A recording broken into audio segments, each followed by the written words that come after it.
Hello, I'm Bud McCord. I'm here in Brazil, South America. Welcome to Food for Thought. We're in John's Gospel. We're observing exactly how Jesus discipled his first disciples. And he did that by every day when they awakened, they were seeing him, hearing him, learning to love him so they could live in the world as he lived, and literally to live the life of Jesus here in this world. I hope you're well. It's September 7th, 2021. A little bit of McCord family history that you might be interested in. It certainly interests the McCord family. It was on this day, 42 years ago, that Pam and I made a trip from Miami, Florida, on a Brazilian Airlines to the city where we would study Portuguese, a city called Campinas. 42 years ago, we landed on September the 7th. And my first impression of Brazil back in those days, and I didn't know much of Brazil at that time, is wow, how quiet it is here. It's because it's the holiday of Brazil's independence. And outside right now, it's totally quiet because everybody's asleep. And so I thought Brazil was one of the quietest and most calm places in the world. Well, that was on September 7th. On September 8th, the real Brazil woke up, and I began to realize it's not so quiet. Of the last 42 years, we have spent 18 years living in the United States, and we've spent 24 years living in Brazil. So that was a life-changing moment for us as we came to Brazil with our family. Our son Ken was 7 years old. He's now 49 years old. So, things definitely changed. It was Kenny, it was Kevin, and it was Rachel, and Rebecca was just still a dream of the future at that particular time. And so Pam and I are very, very grateful for the opportunity we've had to live here in Brazil for so many years and to minister here. And we also have deep, deep love for our own country, the United States, but we also have great love for all the Portuguese-speaking people of the world, and especially, and all the people with whom we have interacted over the years. So a little bit of a context for this special day. The Brazilians are all asleep, and pretty much, except for the people who are going to have to take care of all the parades and all the stuff that's going on down here. Let me pick up where we left in John chapter 6, and we're watching Jesus disciple his first disciples. We also are watching him reveal that he is the grace and truth of God among us. And he is revealing to us the will of God for all of us. Remember that he fed the multitude with the bread and the fishes. And here's what human beings do with someone who feeds them or takes care of them or provides for them. It's really interesting. First they say, and this is in verse 14, this is truly the prophet who is come into the world. The prophet, I believe they mean the Messiah who has come into the world. Therefore, when Jesus perceived that they were about to come and take him by force to make him king, he departed again to the mountain by himself alone. Now, I don't want to stay here too long, and I don't want to take this into the political realm, but every time Jesus becomes known for what he can do for people, know what he's willing, the power that he carries, there's always a group of people in the population who want to co-opt his power, and they want to use his power for their own benefit. And when these kind of people come around Jesus, he leaves. He's not with them. This is not why he came. But this works itself out all through the history of Christianity. But it's nothing new. You go all the way back into the Old Testament, and Israel cried out to God for a king who would take care of them rather than God take care of them. And so it's nothing new. So Jesus knows these people, and he knows what they're coming for, and he knows that he's going to be chased by this kind of human being wherever he is. And this is now true of what happens for disciples who begin to do the works of Jesus, they have to be very careful that their success at whatever they're good at and whatever they've helped society with will be taken over by other people who don't really believe truly in Jesus. It says this, and he went up to the mountain alone. Now, when evening came, his disciples went down to the sea, got into the boat, and went over to the sea toward Capernaum. And it was already dark, and Jesus had not come to them. Then the sea arose because a great wind was blowing. So when they had rowed about 3 or 4 miles, they saw Jesus walking on the sea and drawing near the boat, and they were afraid. But he said to them, "It is I. Do not be afraid." Then they willingly received him into the boat, and immediately the boat was at land where they were going. This story is cited in others of the Gospels.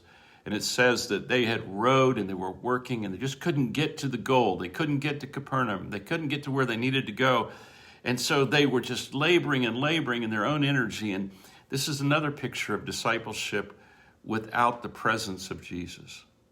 So on the one hand, you've got the major population, the regular people in the Jewish nation, and they think Jesus is going to be the one that's going to keep food on their table.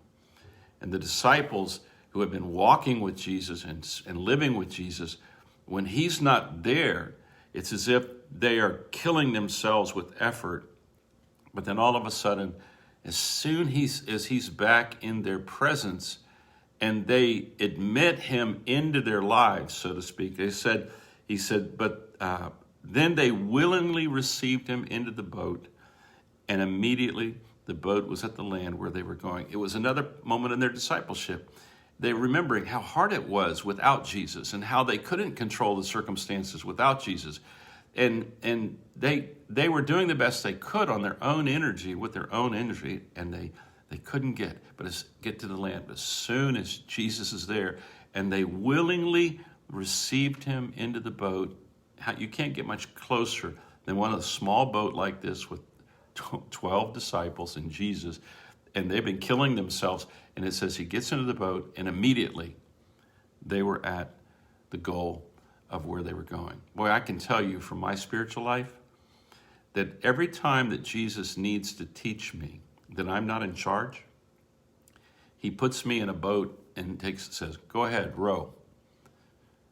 And I will weary myself to the point of frustration, and then I will finally remember, oh, it's not me, it's him.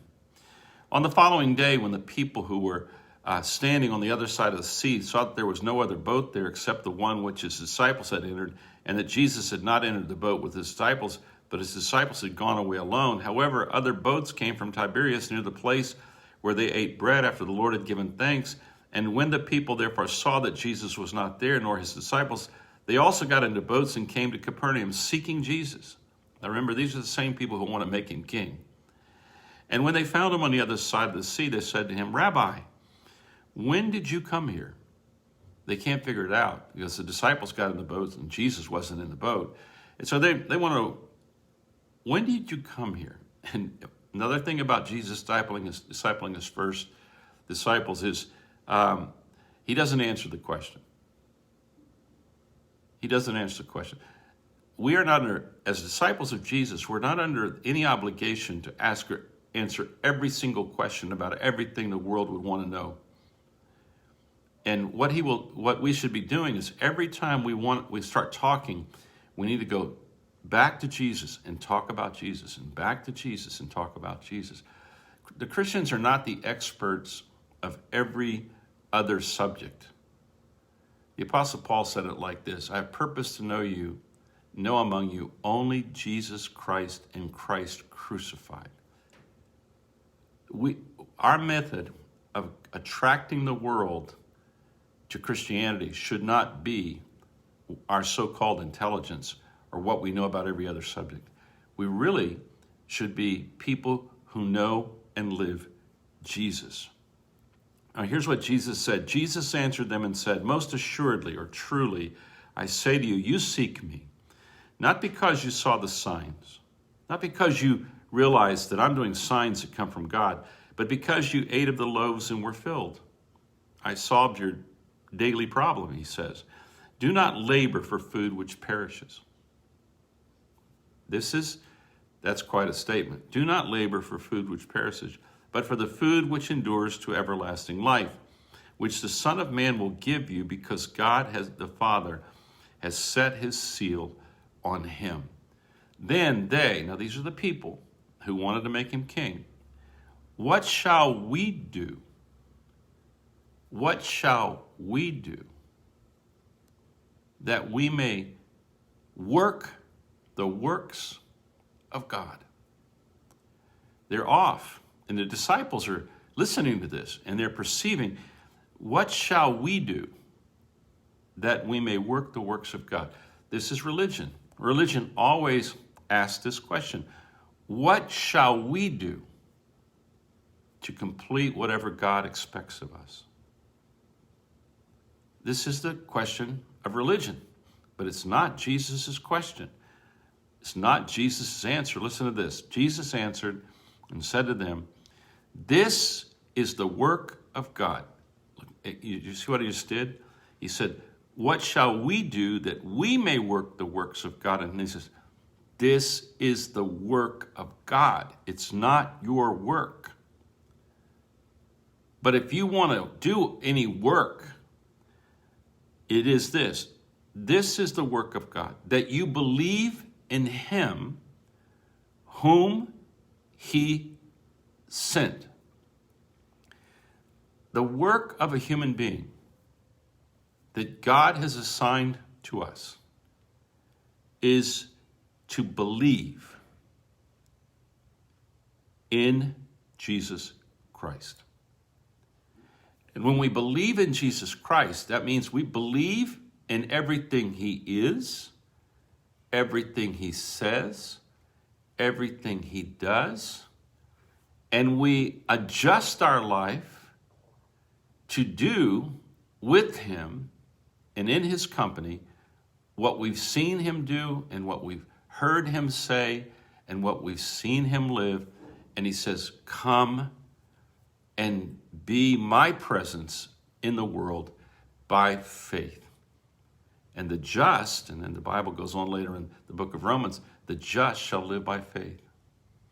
Well, the just are those people who can live as Jesus lived, loving our neighbors and loving God continuously. And this is the work of God, that you believe. Now, the masses of people are so focused on their immediate needs that they have no long-term perspective on the meaning of life and what life is about, and they'll never gain that perspective about the meaning of life and what life is truly about until they will see Christ, hear Christ. Then he will love them, and then they will love him, and then they can begin to live him.